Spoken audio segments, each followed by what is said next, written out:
নামটা শুনেই মহাভারতের কথা, তার অভিশপ্ত হওয়ার কথা মনে পড়ে গেল তো।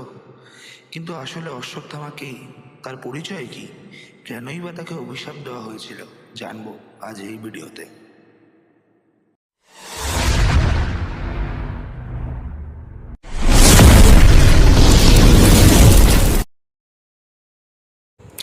Welcome to Banga five. আজকে আমরা এমন একজন ব্যক্তিত্বের সম্পর্কে জানব যিনি কুরুক্ষেত্রের যুদ্ধে এক বিশেষ ভূমিকা গ্রহণ করেছিলেন। অশ্বত্থামা হল গুরু দ্রোণাচার্য ও কুলগুরু কৃপাচার্যের বোন কৃপির পুত্র।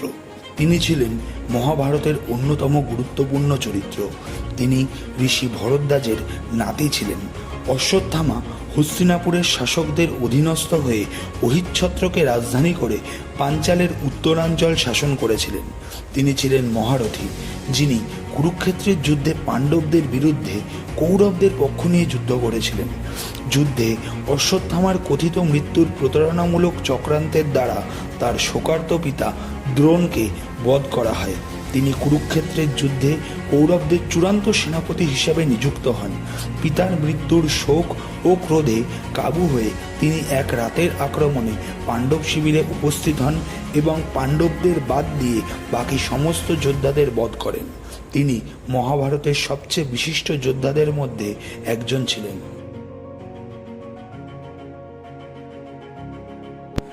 অশ্বত্থামা একটি বনের গুহায় জন্মগ্রহণ করেন। বর্তমানে জায়গাটি উত্তরাখণ্ডের দেরাদুনে অবস্থিত এবং সেখানে তপকেশ্বর মহাদেবের মন্দির আছে। দ্রোণ ভগবান শিবকে সন্তুষ্ট করার জন্য বহু বছর ধরে কঠোর তপস্যা করেন, যাতে ভগবান শিবের মতো পরাক্রমশালী পুত্র লাভ করেন। অশ্বত্থামা তার কপালে একটি মূল্যবান এবং শক্তিশালী রত্ন নিয়ে জন্মগ্রহণ করেন প্রভু শিবের আশীর্বাদ হিসাবে, যা তাকে মানুষের চেয়ে নিচের সমস্ত জীবের উপর ক্ষমতা দেয়। এটি তাকে ক্ষুধা, তৃষ্ণা, ক্লান্তি, বার্ধক্য এবং সকল প্রকার রোগ, অস্ত্র ও দেবতাদের থেকে রক্ষা করে। ঐশ্বরিক রত্নটি প্রায় অশ্বত্থামাকে অজেয় এবং অমর করে তোলে। এই কারণেই ভগবান শ্রীকৃষ্ণ তাকে অভিশাপ দেওয়ার আগে তার রত্নটি নিয়ে নিয়েছিলেন। জন্মের সময় অশ্বত্থামা অশ্বের মতন শব্দ করেছিলেন বলে তার এই রূপ নামকরণ করা হয়।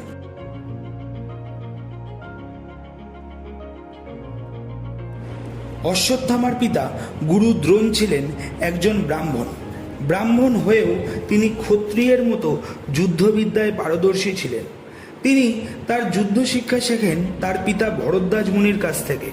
তার পিতার দেওয়া শিক্ষাই তিনি তার ছাত্রদের শেখাতেন। যারা ব্রাহ্মণ কুলে জন্মগ্রহণ করে একই সাথে ব্রাহ্মণ্য এবং ক্ষাত্র ধর্ম পালন করে তাদের ব্রহ্মক্ষত্রিয় বলা হয়। এজন্য পরশুরামের মতো অশ্বত্থামা, কৃপাচার্য এবং দ্রোণাচার্য তাদেরও ব্রহ্মক্ষত্রিয় বলা হয়। একবার গুরু দ্রোণ তার বাল্যকালের মিত্র রাজা দ্রুপদের কাছে গেলে তিনি গুরু দ্রোণকে অপমান করেন, আর সেই অপমানের প্রতিশোধ নিতে তিনি হস্তিনাপুরে এসে তার যোগ্য শিষ্য খুঁজতে থাকেন। সেখানে তিনি পাণ্ডব এবং কৌরব কুমারদের সাথে তার একমাত্র পুত্র অশ্বত্থামাকে যুদ্ধ শিক্ষা দিতে আরম্ভ করেন। গুরু দ্রোণ দেখতে পেলেন সেখানে ধনুবিদ্যাতে অর্জুন বিশেষ দক্ষতা অর্জন করছে, তাই তিনি তার পুত্র অশ্বত্থামাকে সেরা ধনুর্বিদ হবার জন্য আপ্রাণ চেষ্টা করতে থাকেন। অশ্বত্থামা বহু গুপ্ত ঐশ্বরিক অস্ত্র প্রয়োগের কৌশল এবং বিদ্যা তার পিতার কাছ থেকে শিখেছিলেন।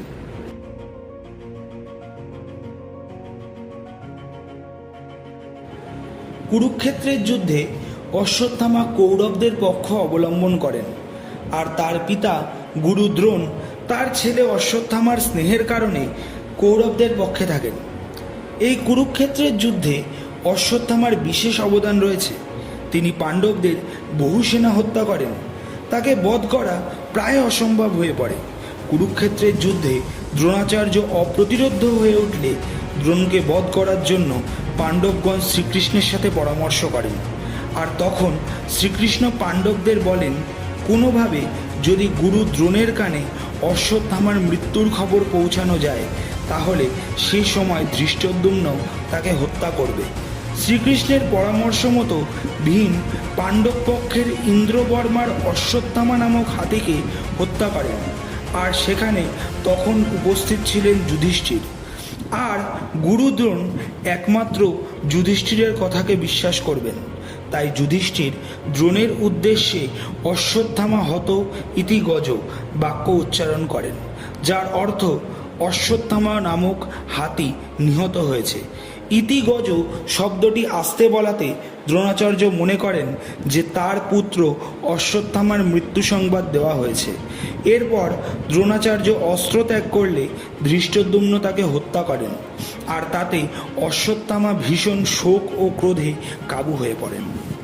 গুরু দ্রোণের পর কৌরবদের চূড়ান্ত সেনাপতি হিসেবে নিযুক্ত হন কর্ণ। অর্জুন কর্তৃক কর্ণের মৃত্যুর পরে দুর্যোধন অশ্বত্থামাকে সেনাপতি নিয়োগ করেন।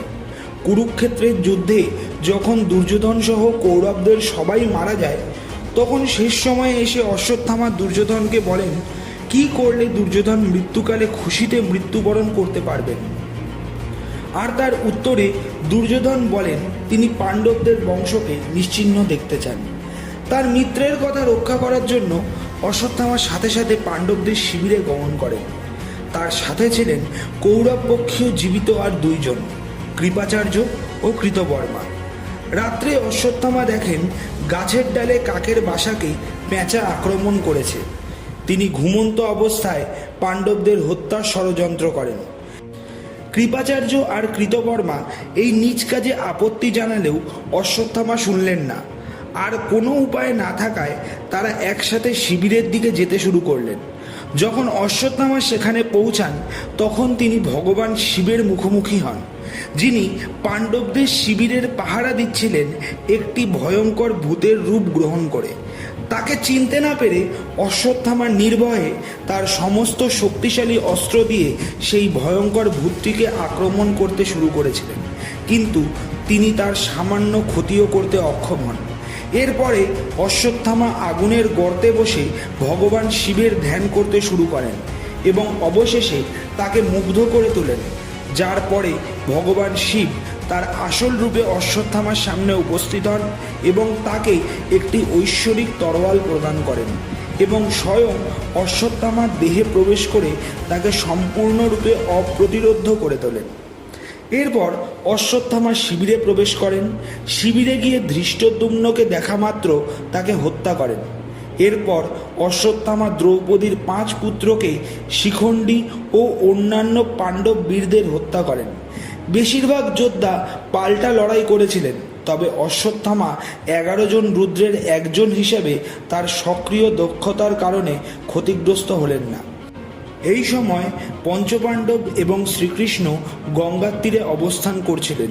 হৃদয় বিদারক খবরটি পেয়ে শিবিরে ফিরে আসার পর পুত্র শোকাহত দ্রৌপদীকে শান্ত করতে তাকে যে কোনো প্রকারে বধ করতে যান অর্জুন।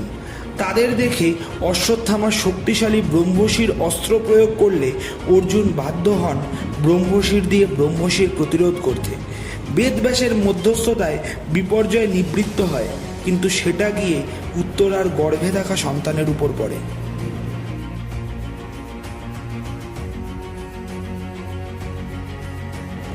অশ্বত্থামার এই পাপকর্মের কারণে শ্রীকৃষ্ণ অশ্বত্থামাকে অভিশাপ দিয়েছিলেন যে তুমি যেভাবে তোমার পাপকর্মের দ্বারা দ্রৌপদীর এবং উত্তরার প্রেমকে চিরকালের জন্য দুঃখিত করেছ, ঠিক একইভাবে তোমার এই অমূল্য রত্নটির ব্যথাও তুমি ভোগ করবে। ক্ষত নিয়ে বেঁচে থাকবে, মৃত্যু চাইবে, কিন্তু মরবে না। শারীরিক এবং মানসিক আঘাত সহ্য করে অন্যদের যে যন্ত্রণা দিয়েছ তা অনুভব করতে সক্ষম হবে এবং কখনো শান্তি পাবে না। এরপরেই অশ্বত্থামা কুষ্ঠরোগে আক্রান্ত হয়েছিলেন। পবিত্র স্কন্দপুরাণ অনুসারে পরে ঋষি বেদব্যাসের পরামর্শে অশ্বত্থামা বহু বছর ধরে ভগবান শিবের কঠোর তপস্যা করেন এবং তার ভক্তি দ্বারা প্রভাবিত হয়ে অবশেষে ভগবান শিব অশ্বত্থামাকে শ্রীকৃষ্ণের অভিশাপ থেকে মুক্তি দেন। এবং এটিও বলা হয় যে এই মুহূর্তটি ছিল যখন অশ্বত্থামা শিবের আশীর্বাদে অমর হয়েছিলেন। পবিত্র পুরাণ অনুযায়ী সত্যযুগ, ত্রেতাযুগ ও দাপর যুগ মিলিয়ে মোট 8 জন চিরঞ্জীবী আছেন যারা এখনও বেঁচে রয়েছেন। তারা হলেন অশ্বত্থামা, মহাবলী, বেদব্যাস, পরম রামভক্ত হনুমান, রাবণের ভাই বিভীষণ, অশ্বত্থামার মামা কৃপাচার্য, ভগবান পরশুরাম এবং ঋষি মার্কণ্ড। আজ আমরা অশ্বত্থামার কথা জানলাম। ফিরে আসছি পরের সপ্তাহে অশ্বত্থামার পিতা গুরু দ্রোণের জীবন কাহিনী নিয়ে। ভিডিওটি ভালো লাগলে লাইক, শেয়ার এবং কমেন্ট করুন এবং চ্যানেলটিকে সাবস্ক্রাইব করে আমাদের পাশে থাকুন। রাধে রাধে।